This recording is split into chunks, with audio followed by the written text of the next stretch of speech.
The 2025 NBA draft is just days away, June 25th, Barclays Center.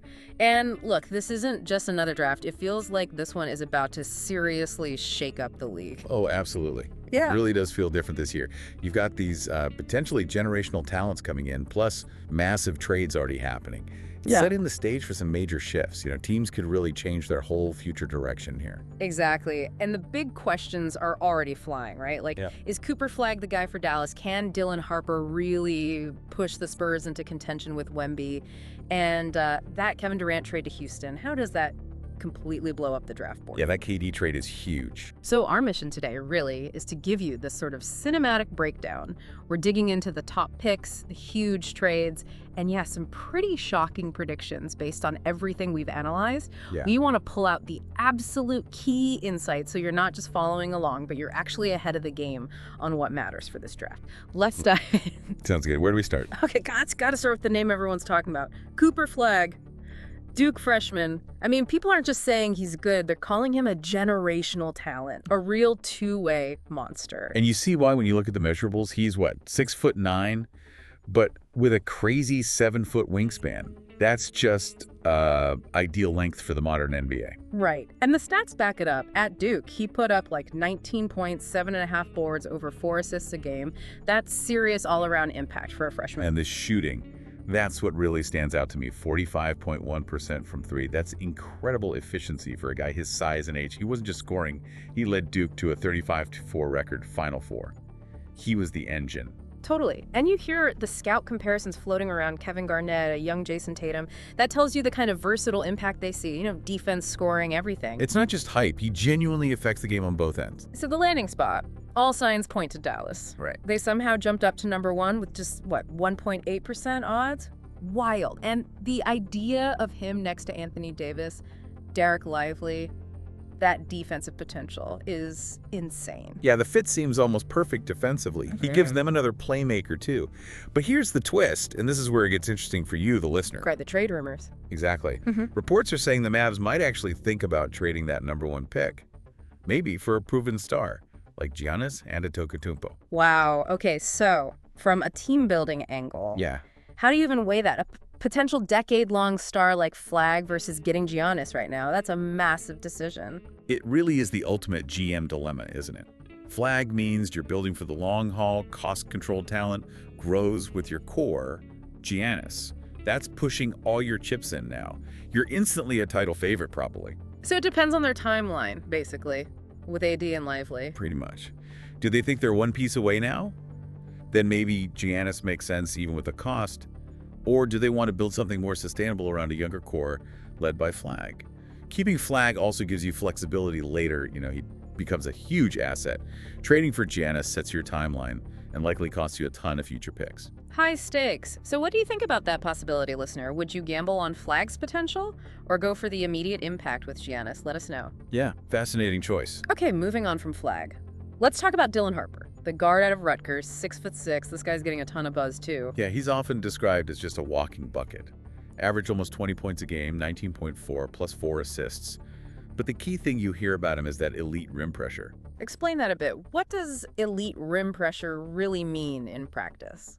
It means he's constantly attacking the paint, getting downhill. He forces defenses to collapse. He draws a ton of fouls, and he finishes well or finds open shooters. That 59.3% true shooting percentage, that shows how efficient he is, largely because he gets to the rim and the free throw line. Gotcha. And the athleticism checks out too, right? Combine numbers were good. Oh yeah, 36.5-inch vertical, really quick sprint time, 3.16 seconds. He's got the physical tools, and most projections have him going number 2 to the Spurs. Okay, Spurs at 2. So pairing him with Wembanyama and De'Aaron Fox, interesting backcourt. Are there any concerns there, maybe fit-wise with Fox? Yeah, some analysts mention that, 2 ball-dominant guards, maybe alongside Stefan Castle too. But I think Harper's shown he can play off the ball effectively. He's tough, he defends. Honestly, for a team building like the Spurs, his talent feels like a no-brainer. Even if there are questions, he just finds ways to contribute. And there's this fun fact, right, about drawing fouls. Yeah. He's a foul drawing machine, kind of like Shai Gilgeous-Alexander was early on. Right. That's a really valuable skill. Free points gets the other team in trouble. That's huge, especially preying off someone like Wemby, who draws so much attention anyway. So, building on that, We've got a fold prediction for Harper, too. Sources say all-star by 2028. What do you think? Look, it's bold, but I see the path. That foul drawing gives him a scoring floor.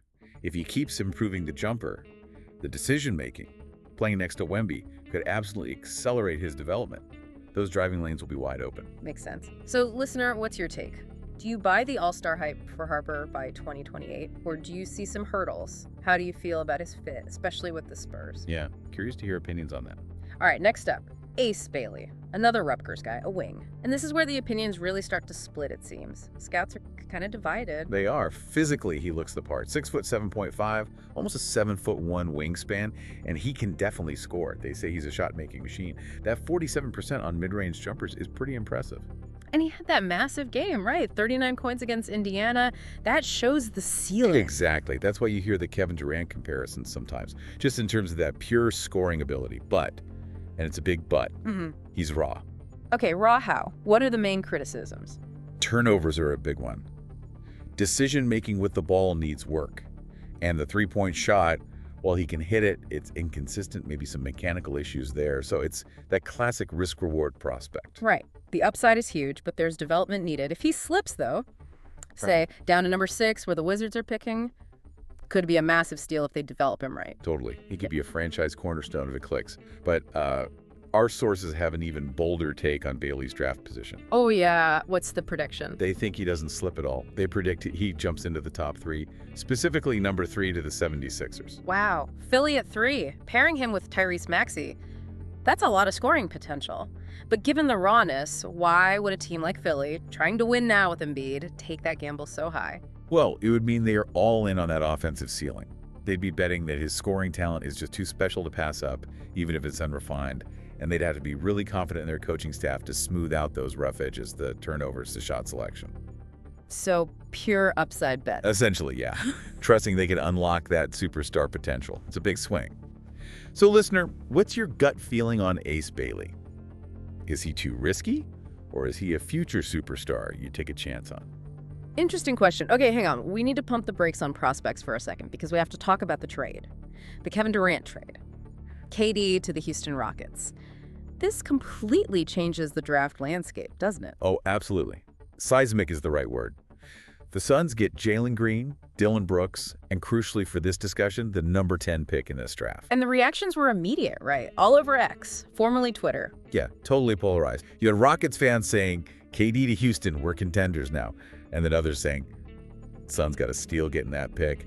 It just shows how much this impacts both teams. So for the Suns, with that number 10 pick, what are the options? It's a pretty deep draft. Lots of options. Yeah. They could go for shooting, maybe a guy like Con Wemple, or they could look for size, like Colin Murray-Boyles, or maybe a wing with potential. It gives them a really valuable asset to either use or maybe. Or maybe package it, because there's another prediction related to this, isn't there? The prediction is the Suns don't stay at 10. They use that pick, maybe add something else, and trade up in the lottery to grab a higher-rated prospect. Okay, so after trading away KD, they immediately make another aggressive move to get back into the top tier of the draft. What's the thinking there? It signals they aren't just collecting assets. They're trying to find a new potential star to build around quickly. They must have identified someone they really love who they think won't be there at 10. It says a lot about the perceived talent in, say, the 5'9" range of this draft. And how does this whole trade just fundamentally change things? For Houston, obviously, they get KD. For Phoenix? Well, Houston instantly gets way more dangerous. They add elite scoring and experience. They probably see themselves as playoff locks, maybe more Phoenix pivots, right? They move off the super team idea, get younger assets with Green and Brooks, gain cap flexibility, and now have this chance to add a key young piece through the draft, either at 10 or higher if they trade up. It's a total reset for them. Fascinating stuff. So, listener, what do you think the Suns do with number 10? Trade it. Keep it. And how much does this KD trade really alter the league's power balance in your eyes? Yeah, big implications. Okay, so we've hit the big names and the big trade, but like you said, this 2025 draft is loaded. There are other guys you absolutely need to know about. Definitely. It goes well beyond the top 3. Well, let's rapid fire a few. VJ Edgecombe, Baylor, athletic freak, right? Oh, yeah. That's something like 33 dunks this season, explosive finisher, could be a great fit for a team like the Hornets at number 4, adding that athleticism they need. Okay, Con Weeple, Duke again, sharpshooter. Pure shooter. 42% from 3. Seems like a perfect plug-and-play guy for a team needing spacing, like maybe Utah or even the Hornets again. Just lets your stars operate with more room. Makes sense.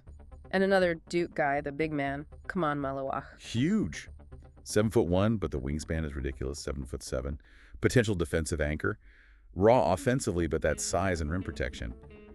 Maybe the Pelicans at 7. He could change their defense overnight. So you've got the ready-made shooter like Newpol, and then the high-upside defensive project like Malawach.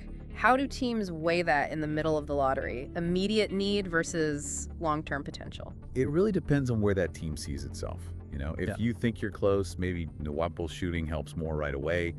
If you have a solid offense but need that defensive foundation, maybe you gamble on Malawach's upside, even if it takes time. It's about balancing your roster and your timeline. Right. So, listener, thinking about these guys, Edgecombe, Nwapol, Malawach, or maybe someone else you've heard about further down the board, who are you most excited to see make the jump to the NBA? Let us know your pick. Yeah, lots of intriguing talent there. Okay, prediction time. We teased some bold ones. Let's lay them out clearly. Our sources are calling 3 major shots here. All right, let's hear them. Prediction number 1, Ace Bailey, the Rutgers wing we talked about. He doesn't just go lottery. He goes number 3 overall to the Sixers. Big leap. Okay, that's definitely bold. Prediction 2. Number 2, the Suns, holding that number 10 pick from the KD trade.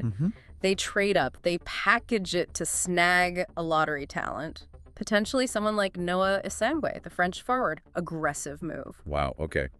Trading up after just getting the pick.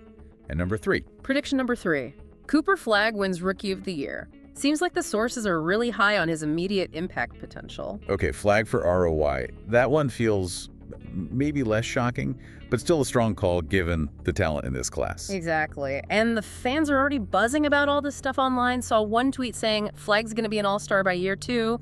Another one, Harper and Wemby, league domination. The hype is real. It really is. This draft has captured the imagination. So, now it's your turn, listener. We gave our source predictions.